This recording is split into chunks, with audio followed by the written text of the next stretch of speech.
unprepared our administration is to go from destroyer to but why do you think the sorority under Obama in Government Zero launched what many people in Southern California Saturday night thought was a nuclear war? Why do you think they did that? I think they did it because we're at a point to where maybe we do need to test that if something really does continue to go on in the Pacific, then maybe we will have to use them. And a lot of people don't really know. Well, hold on. That's fair enough. I'm glad that we do have the missiles. Great. But why did they test them off the coast of California instead of out in the Pacific? What did they do that for? I have no idea. This is the question. That's the $64 question. Why would the lunatic fringe running the Obama Defense Department do a thing like this where millions of people on the West Coast saw strange large flashes of light across the Pacific Ocean Saturday night as the U.S. Navy conducted a missile test firing from the USS Kentucky and Ohio-class SSBN in the Pacific Test Range? Why did they not go out, let's say, 500 miles into the ocean? Why did they do it right off the coast of Los Angeles? Why? I'm going to just throw this. This may sound crazy, but maybe it wasn't even our missile. I mean, what if someone else made a point? Oh, okay. Very, very good. You know something? I never thought of that. Oh, we're assuming we did it. Maybe we didn't. Holy God. I didn't think of that one. You get 2 copies of Government Zero because 0 plus 0 equals 0, Sid. Yeah, let's run that paranoid conspiracy by our heads for a while. Wait a minute. We're being told that our Navy conducted this test right off the coast of L.A. It was a routine test, and planes had to be diverted out of LAX. But what if it wasn't our own Navy? What if it was the Russian Navy? What if it was the Chinese Navy launching something into the sky off our coast to say hello? Very intriguing, is it not? Yes, indeed, my friends. The world gets more interesting by the day, right here on the Savage Nation. Join the Savage Nation. Call now, 855-400-SAVAGE, 855-400-7282. Savage. Your Savage Nation is sponsored by SwissAmerica.com. It's the only company I trust for tangible assets, gold and silver. Call 800-BUY-COI. All right, this is a great conversation. I mean, I haven't had this since the 90s, which is the death penalty, and that's because a group of victims' families sued the state of California, insisting that the death penalty be followed, and they worked with chemical companies to create a single drug that could take the life of these people on death row. And we talked about the death penalty. It's a fascinating discussion that hasn't been had in radio for years. I mean, if you want to listen to stuff about Carson, go ahead, day and night. Carson, Schmarson, Bosson, Larson, all aboard. How much more can I take of this? So I'd rather talk about something more interesting, and I'm going to also reintroduce some elements of my program, I think, this week. I was reminded this morning by Brian Sussman, who fills in for me on KSFO, that in the early days of my radio show, I used to do an hour a week on nutrition, stuff like that. I'm not interested in politics 15 hours a week. I'm just not that interested in it. It's boring at a certain point, isn't it? You know, old men with ties are not the most exciting thing on the on the world stage. Nevertheless, okay. In the United States, there are 5 legal methods of execution: lethal injection, electrocution, firing squad, hanging, and gassing. I'm in favor of the death penalty for many reasons. Jordan on WABC, you oppose the death penalty. Why? I oppose the death penalty because I think that we have a great nation, and great nations should set an example, and we should not be setting an example that we are going to respond to the barbarity of one person with another kind of barbarity. And wait, hold on. I've heard this argument before. Now let me take your temperature. Are you in favor of what Planned Parenthood does to the unborn? No.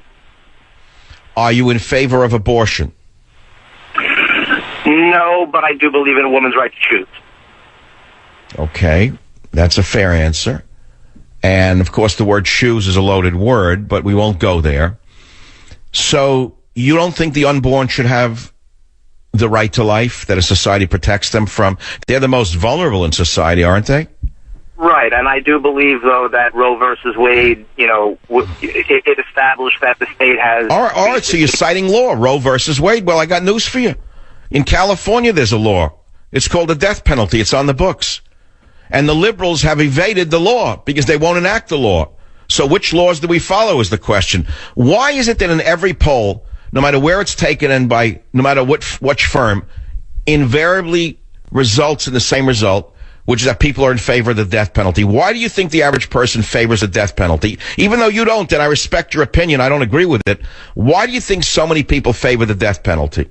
I think that they favor it because when you're faced with the kind of disgusting types of behaviors that we're talking about, I think that people's worst, kind of most basest feelings become, kind of take over. And they would you execute an ISIS murderer who beheaded 30 children if he was caught and brought to trial? Would you favor his execution, or you think that that's barbaric to kill him? That happened. I can't say that I'm in favor of execution, but... So you would keep ISIS rapists alive forever in our prisons and give them halal meals and Korans and prayer rugs and medical care for the next 40 years? I don't like that. Well, there we go. Be very careful what you wish for, my friend, because if you eliminate the death penalty, as sure as I'm sitting here, very, very shortly in this country, we're going to have to enact the death penalty in one of our federal prisons to get rid of some of these people who are sitting there and some of their friends who are coming here or waiting to do something to us that we all know will be devastating to our society. Join the Savage Nation. Call now, 855-400-SAVAGE. Savage. So Feinstein says we should join with Russia in fighting ISIS, which is amazing. And then she says with ISIS, either we fight them now or fight them later. I don't know what got into her, but I'd like to congratulate her psychiatrist for changing the titration of her medication, if that's the explanation, because how in the world did she come to her senses all of a sudden? She says we will fight them now or we will fight them later. It's only a question of time. And then she said that she wants us to join with Russia in fighting ISIS. Now, either she's listening to my show, or again, we have to congratulate her therapist for titrating her properly, finally finding the exact right cocktail to give her the thinking necessary to work on the Senate Intelligence Committee. Unbelievable to me. Then we're talking about the death penalty as well on the Savage Nation. And I'm in favor of it for obvious reasons. Not because I'm a mean guy, but because I think it deters people from committing the most extreme act. And you say, well, if it did, then why do we still have 15,000 homicides a year or more in the United States?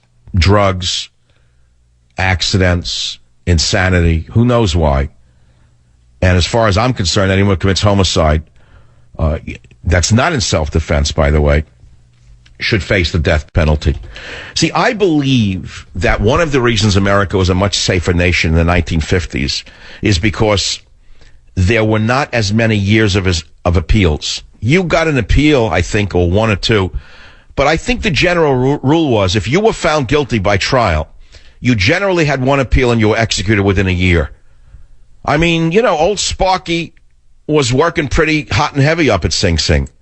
They kept that thing greased up and ready to go. And old Sparky put a lot of bad people across the river Styx.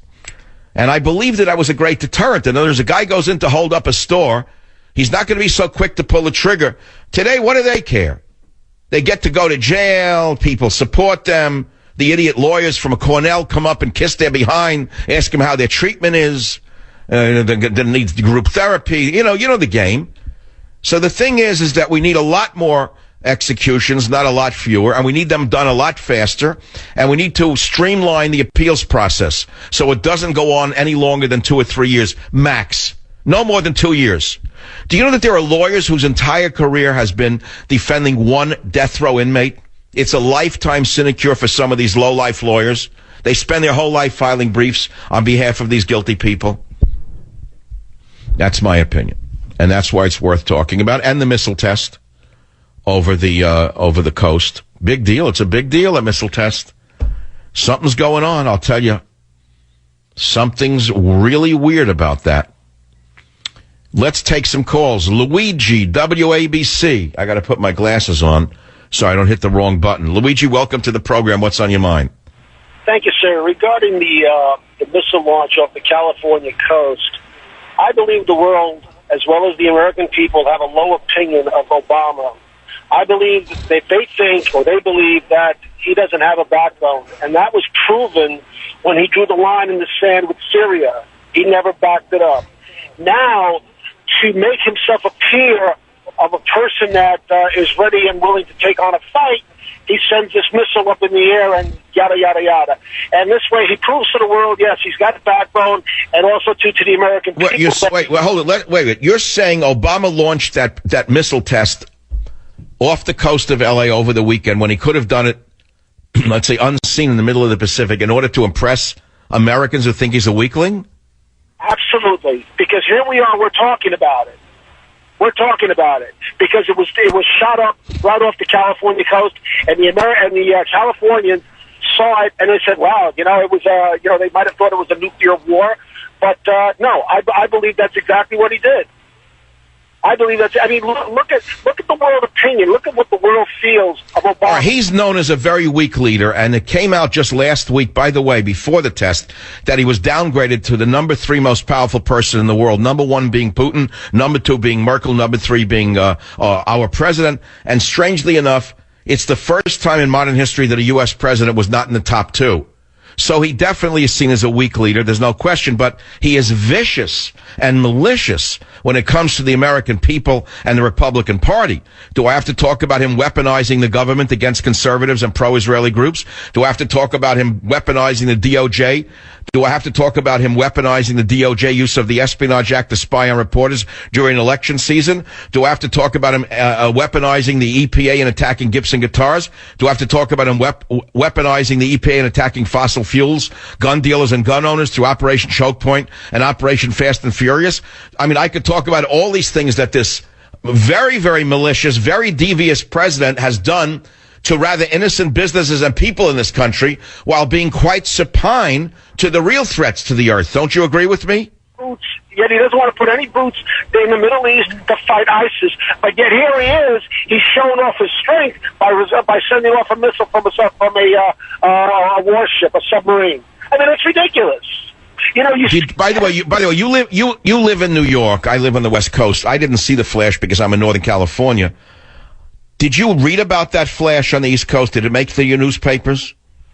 To be honest with you, I haven't looked at a newspaper today. No, I haven't looked at. No, I'm saying, but over the weekend, did you see it on TV? Was that run on any news channel, that missile test? Excuse me? Was it run on any major news channel over the weekend? Fox. No, you didn't see it. You see, the government media complex hid it from you in cahoots with Government Zero. I'm sending you a free copy of that book for Thanksgiving. Stay on the line. Now, here's somebody sent me this something. Maybe we should outlaw guns for Democrats. 1, 1865, a Democrat shot and killed Abraham Lincoln. 2, 1881, a left-wing radical Democrat shot James Garfield. 3, 1963, a radical left-wing socialist shot and killed John F. Kennedy. 1975, a left-wing radical Democrat fired shots at Gerald Ford. 1983, a registered Democrat shot and wounded Ronald Reagan. 1984, a disgruntled Democrat, James Hubert, shot and killed 22 people in a McDonald's. 1986, a disgruntled Democrat, Patrick Sherrill, shot and killed 15 people in an Oklahoma post office. 1990, James Pooh, a disgruntled Democrat, shot and killed 10 people at a GMAC office. 91, George Hennard, a disgruntled Democrat, shot and killed 23 people in a Luby's cafeteria. 1995, James Daniel Simpson, a disgruntled Democrat, shot and killed 5 co-workers in a Texas lab.